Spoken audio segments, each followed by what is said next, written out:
Volta com o seu programa Mulheres e a gente vai falar sobre cálculo renal, as famosas pedras no rim, com o Dr. Alex Meller. Muito boa tarde, prazer em conhecê-lo. Obrigada por ter vindo. Obrigado pela recepção.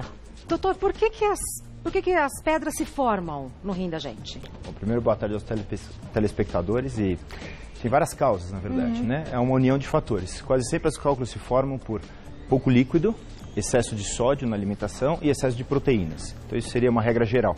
Tá. Mas claro que cada cálculo vai ter um mecanismo de formação diferente. Tá. E sempre que a gente tem um cálculo renal, a gente sente dor? Ou não necessariamente. O cálculo renal se forma dentro do rim, depois a gente vai mostrar no modelo. Ótimo. E, na verdade, quando ele está dentro do rim, ele não forma, você não tem dor, você não tem nenhum tipo de sintoma. Quando ele começa a aumentar de tamanho, ou ele se move dentro do rim, que a gente sente dor.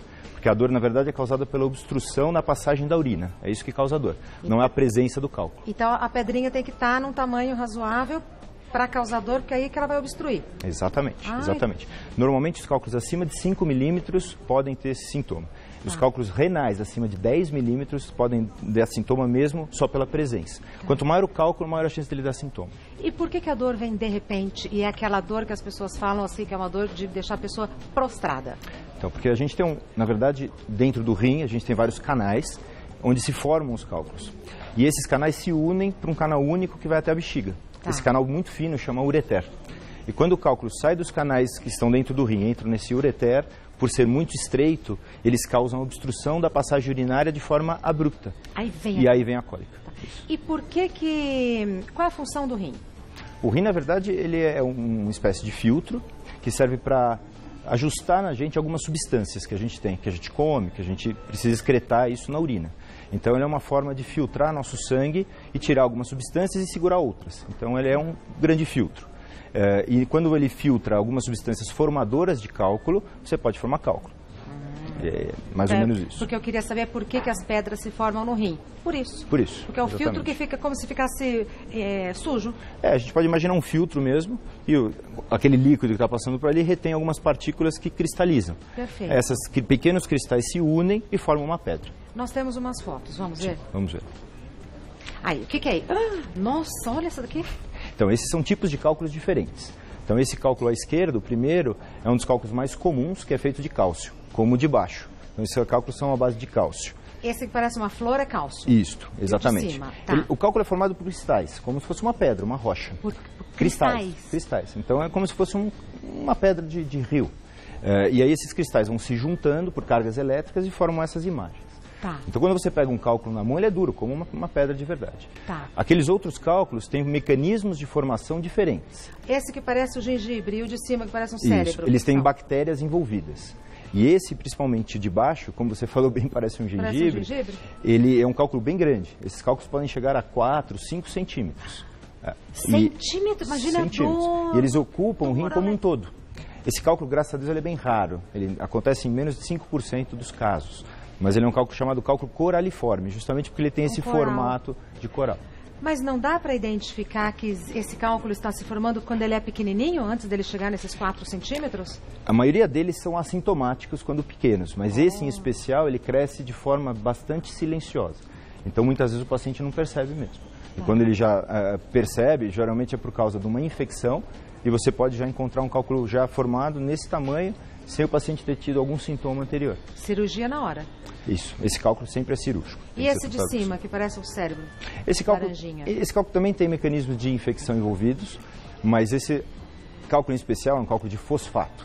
Então, cada cálculo tem uma composição cálcica, que através dessa composição você pode tentar entender o mecanismo de formação do cálculo naquele específico paciente. Tá. Por isso que é importante todo paciente que eliminar um cálculo, isso é uma informação para o telespectador, tentar pegar esse cálculo e levar para o urologista para ele fazer uma análise, para ele tentar entender o porquê ele está formando o cálculo. Tá. Informações importantes estão nessa pedrinha, Nessa pedrinha, exatamente. Temos outra foto.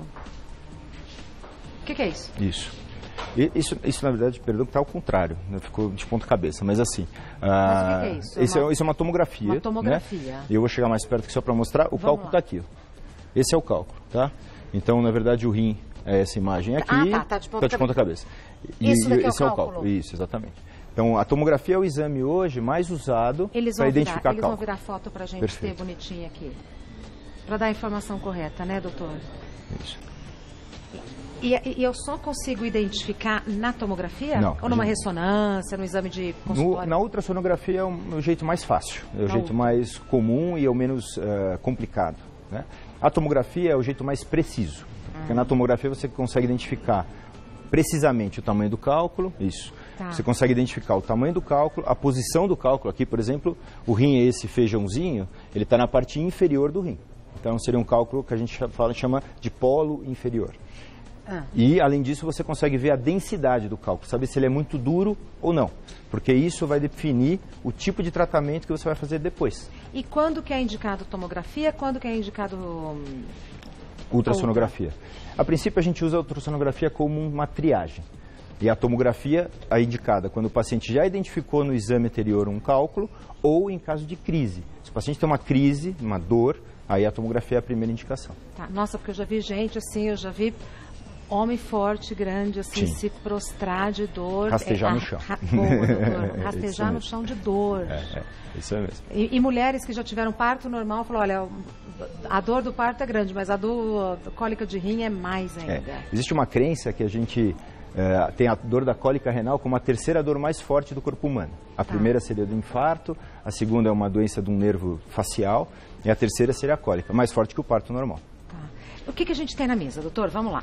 Então, aqui, na verdade, é uma demonstração de alguns tamanhos de cálculo. Então, os cálculos podem ser um pouco maiores, como esses, que tem aproximadamente 10 milímetros, ou como esses pequenininhos, que tem 5 milímetros. Então, dependendo do cálculo, ele vai se formar nessa região. Então, como a gente está mostrando... Precisa mostrar assim?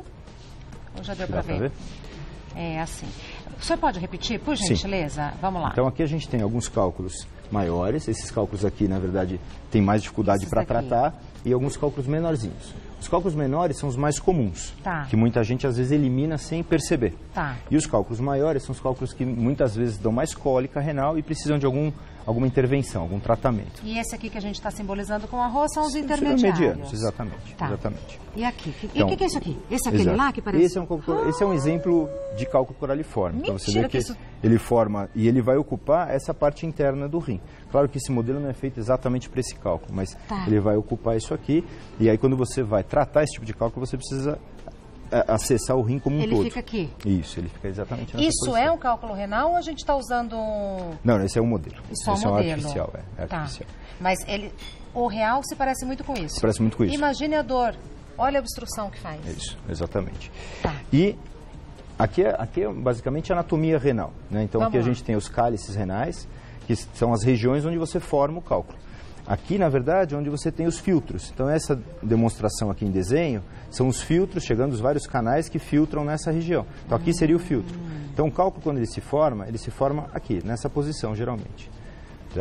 Quando ele vai crescendo, ele se descola dessa região e aí ele pode caminhar em direção ao tal do canal que chama ureter, que eu falei. Esse movimento dele caminhando dói? Não, esse dói não. Quando ele chega aqui? Exatamente. Porque aqui ele entope a passagem da urina. Caiu, nossa, que legal esse modelinho, doutor. Aqui ele entope a passagem da urina, então o rim dilata e isso causa cólica renal. Então é esse o mecanismo da cólica renal. E por isso, cálculos às vezes até menores que esse, como esses... Dependendo da posição, eles podem entupir esse canal. Porque esse canal, na verdade, ele tem uma luz virtual, ele é fininho. Ele não tem essa luz toda, que isso é uma questão didática. Então ele tem uma luz que qualquer cálculo 3, 4, 5 milímetros pode entupir. Dependendo da posição, igual esse arrozinho, se tiver numa posição, ele causa uma obstrução. Ele trava, isso, exatamente. E o que é esse negocinho aqui? Então, os cálculos menores, eles dão dor, mas eles conseguem sair. Então eles passam por esse canal e vão embora. E a pessoa elimina na urina. E as dores melhoram na hora. Alguns cálculos, por outro lado, eles travam mesmo, eles param nessa região e a pessoa fica sofrendo, tendo dor por vários dias seguidos, às vezes. Não adianta tomar remédio, porque a pedrinha está obstruindo. A dor melhora um pouco, mas volta. O problema da cólica renal é esse, que a dor fica, a gente chama de reentrante, a dor fica voltando toda hora. Então, em casos bem indicados, o que você precisa fazer muitas vezes é tirar esse cálculo daqui. Como a gente faz isso? Então, a gente tem alguns aparelhos, como esse eu trouxe um de exemplo, mas tem várias marcas, vários modelos. Como chama? Esse aqui chama ureteroscópio, é o nome disso. Ureteroscópio. Que a ideia é, ele entra no ureter, você vai conseguir olhar o ureter. Então, você vai entrar isso através da bexiga do paciente. Com anestesia ou sem? Com anestesia. Com anestesia. Parecia até que eu já estava fazendo isso. Com anestesia. Com anestesia. Vai. Então a gente vai entrar pela bexiga do paciente, vai até o canal e você vai olhar de frente para a pedra. Tá. Na ponta desse aparelho, a gente tem uma ótica, a gente tem um chip. na verdade, que transmite a imagem para um vídeo, uma câmera como essas. E aí a gente assiste na câmera. Doutor, tem uma câmera aqui. Tem uma câmera. Coisa impressionante. E além da câmera tem um canal. Então você chega no cálculo, você vai observar o cálculo pela câmera, e aí, através desse pequeno orifício que eu acho que na câmera nem dá para ver, a gente passa uma fibra de laser. E o laser vai destruir a pedra. Então você pulveriza essa pedra através de um laser.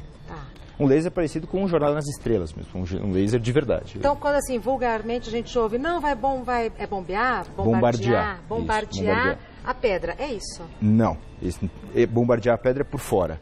Aí a gente faz por aqui, pelas costas, sem entrar no paciente. Menos invasivo. É menos invasivo, menos exatamente. dolorido, tudo. Exatamente. Só que esse bombardeio a gente usa para determinados tipos de cálculo, não para todos. Quando a gente vai usar essa outra técnica, é para cálculos diferentes, cálculos mais duros e dependendo da posição que o cálculo está. Que é o caso aqui, obstruindo. Exatamente. Então vai, exatamente. Então a gente entra e pulveriza. Se você tem um cálculo que está dentro do rim e também está incomodando, então você pode usar esse aparelho. Esse aparelho, o que ele tem? Ele tem um movimento que ele consegue dobrar. Então o que você faz? Você entra dentro do rim com o aparelho, lógico, o paciente está em anestesia. E aí geral. Anestesia geral. E aí você consegue navegar dentro do rim. Aqui pela posição da minha mão não está perfeito, mas é só para vocês entenderem. Você vai aqui, você vai aqui, você vai aqui. Então você consegue enxergar onde tem pedra no rim inteiro e você faz o mesmo tratamento. Você põe a fibra de laser por dentro e você pulveriza a pedra toda. E aí depois elimina na urina, mas em pequenos, quase poeira. E isso o paciente elimina de forma assintomática. Essa anestesia geral, então é procedimento de centro cirúrgico? De centro cirúrgico, esse é o procedimento de centro cirúrgico. Tá. Nossa, que interessante. Vamos ver aqui o que é mito, o que é verdade em se tratando de cálculo renal. É mito ou verdade que, no verão, há um aumento no número de casos de cálculo renal? Sim. Ocorre esse aumento por dois motivos, basicamente. Um é pela desidratação natural do verão, mais calor, transpira mais, etc. E as pessoas se mexem mais. O verão é onde a gente tira as férias, onde a gente vai para a praia, a gente se mexe, a gente resolve fazer esporte. Então você elimina porque os cálculos estavam lá quietinhos dentro do rim, começam a sair, começam a se mexer. À medida que a gente se mexe por fora, os órgãos internos também. No Brasil se estima que aumenta então, em torno de 30%. Mas em países muito quentes, Afeganistão, os países do Oriente Médio, pode chegar a 80% de aumento no número de crises no verão. Perfeito. Então é verdade. É mito ou verdade que durante as crises, se movimentar ou trocar de posição na cama ajuda a diminuir a dor? Isso é mito.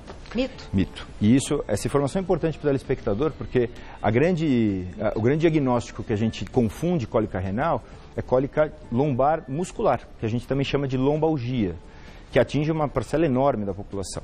Então uma dica prática para o telespectador é o seguinte: se você está com dor nas costas, você se mexe e a dor piora, isso é lombalgia. E se você ficar quietinho, como disse nesse mito, você vai melhorar. A cólica renal, se você se mexer, se você ficar quieto... Não tem posição, a dor continua igual. Tá. Então é mito.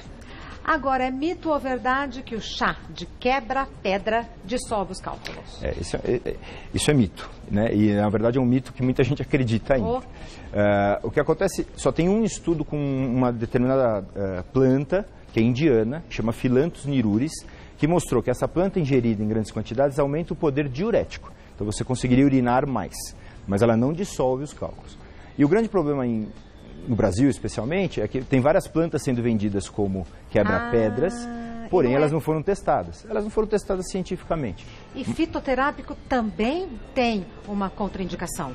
Também você precisa testar.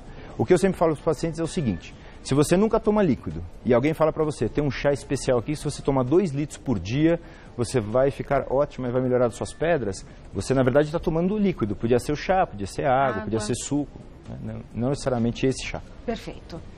É mito ou verdade que frutas e verduras com sementes podem ocasionar cálculos? Essa eu diria que é uma meia-verdade, mais para mito. Porque na verdade as sementes contêm uma substância chamada oxalato, que é uma das formadoras dos cálculos mais comuns, que são formados por oxalato de cálcio. Porém, as quantidades que você precisa ingerir para aumentar o seu oxalato são muito altas. Portanto, orientar um paciente a não comer a semente de qualquer coisa, da melancia, por exemplo, é besteira porque a quantidade seria enorme, só se ele fosse... E tomate? A sementinha do tomate? Da mesma forma. Só uma quantidade muito grande vai aumentar o oxalato. Pode comer? Pode comer. É mito ou verdade que o problema pode ser genético? Isso é verdade, mas ainda é uma verdade não provada totalmente, porque os estudos genéticos ainda estão engatinhando nessa área, diferente da área do câncer. Mas a gente tem uma expectativa de pacientes que vêm de famílias com cálculo terem 50% mais chance de ter cálculo do que alguém que vem de uma família de não formadores de cálculo. Então tem um fundamento. Tem um fundamento genético. É mito ou verdade que cálculos só podem ser removidos com cirurgia? Isso é mito, e é mais ou menos o que a gente acabou de falar, porque você tem técnicas que são feitas de forma extracorpórea. E uma outra situação, quando cálculos são muito pequenos, você pode simplesmente acompanhar. Você orienta o paciente sobre a dieta, sobre o que ele deve fazer para evitar cálculo, e você acompanha o paciente por um tempo. Você não precisa necessariamente tratar o cálculo. Mas não dói?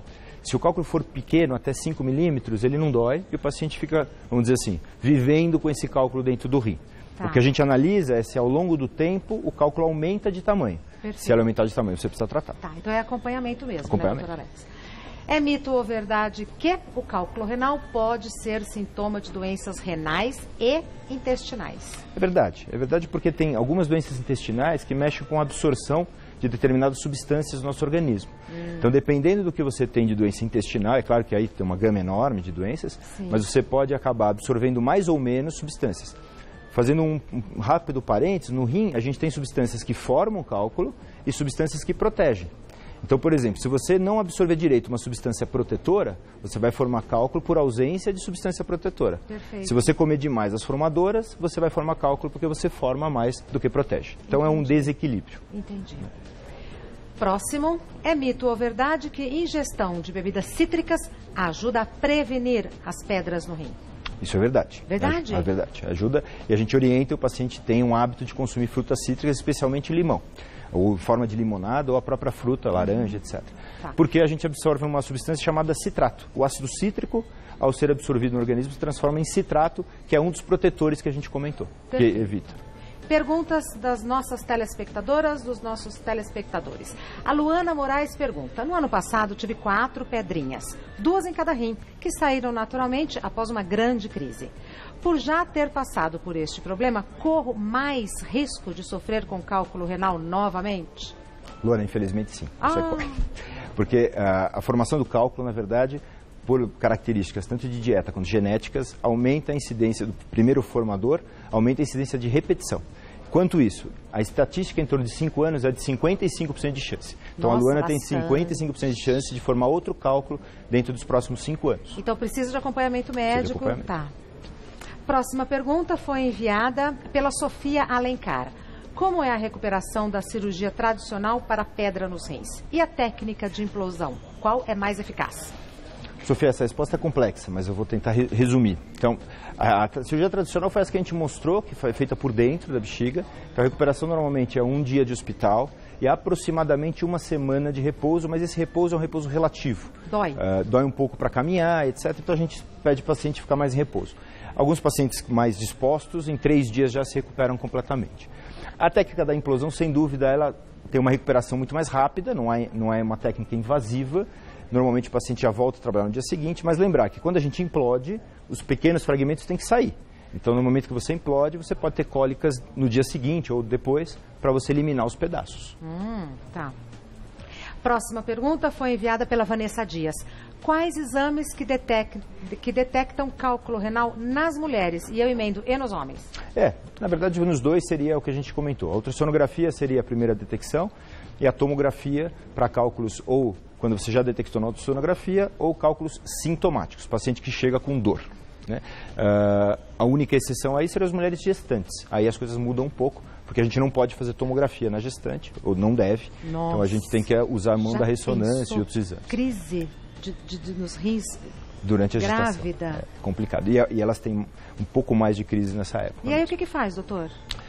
Na verdade, isso é case de congresso, mas assim, o que a gente faz é evitar o mínimo do uso de radiação, então a gente evita a tomografia, evita raio-x, a gente usa muito o ultrassom, sim, em alguns casos usa ressonância, e você pode operar uma grávida nessa técnica que eu mostrei, quando é necessário, mas 80% das vezes a cólica melhora só com analgésicos. Por isso que é importante, antes de ficar grávida, fazer todos os exames, né? Fazer um pré-natal direitinho. Exatamente. Próxima pergunta foi enviada pelo Marcelo Pacheco. A pedra no rim pode gerar insuficiência renal? Sim. em duas situações, Pacheco. A primeira é esse cálculo que a gente mostrou que ele entope o canal e o rim fica entupido por um longo tempo. Quanto a gente fala? Em torno de 2 meses. Tá. Tem pessoas, infelizmente, especialmente no sistema público, que esses cálculos vão descendo e a pessoa não consegue ter um acesso rápido ao especialista. Sim. E acaba tendo esse problema. E esses cálculos grandes que a gente comentou também podem destruir o rim de dentro para fora. Esse cálculo silencioso. Claro. Que, como eu disse, só corresponde a 5% dos cálculos, mas ele é um cálculo mais grave. Menos mal. Próxima pergunta foi enviada pelo Walter Freitas. A cerveja quente ajuda a dissolver pedra nos rins? Walter, infelizmente eu vou acabar com essa informação super. Não dissolve, não. Não tem nenhum motivo para isso. A cerveja quente não e a gelada? Também não. Ah, também não. Então não tem jeito. Também não. Próxima pergunta foi mandada pela Rita Silva. É verdade que leite e seus derivados contribuem para a formação do cálculo renal? Rita, essa é uma ótima pergunta, porque até 2004 a gente acreditava nisso, inclusive as sociedades médicas acreditavam nisso. Isso. Que a gente, aumentando a ingestão de leite, aumentaria a formação de cálculo. E isso se mostrou inverdade. Na verdade, o que a gente sabe hoje é, um excesso, sim, pode gerar uma formação de cálculo, porque você elimina muito cálcio. Mas esse excesso, a gente está falando em mais de 4 porções de laticínios ao dia. Tá. Seria uma pessoa que toma 4, 5 copos de leite, 4 iogurtes e assim por diante. Tá. A dose normal, que é até 1000 miligramas, que corresponde a umas 3 porções por dia, não aumenta a formação de cálculo. De leite e queijo? Também. Queijo amarelo, queijo branco? Vale a mesma regra. Toma cuidado que alguns queijos a gente tem muito sódio. E esse sim é um grande formador de cálculo. Especialmente os queijos parmesão e assim por diante. Tá. Eu agradeço o Dr. Alex Meller. Ele tem um site que é www.clinicaunix.com.br e tem Instagram também, que é @AlexMeller, o Meller com 2 L's. @AlexMeller é o Instagram do Dr. Alex. Muitíssimo obrigada. Primeira vez que você fez ao vivo? Sim. O que achou? Eu fiz sentado uma vez, de pé foi a primeira vez. Achei bom. Achei bom. Quando a gente entra no papo, a gente até eu demoro para relaxar um pouquinho, você percebeu? Os meus primeiros 2, 3 minutos eu fico meio texto, depois vai. Mas é igual em aula, quando dou aula é igual. É igual a aula, todas as situações que a gente se vê exposto. Sempre dou aula. Muito obrigada, viu? Obrigado, Imagina, obrigada por ter vindo. Até a próxima.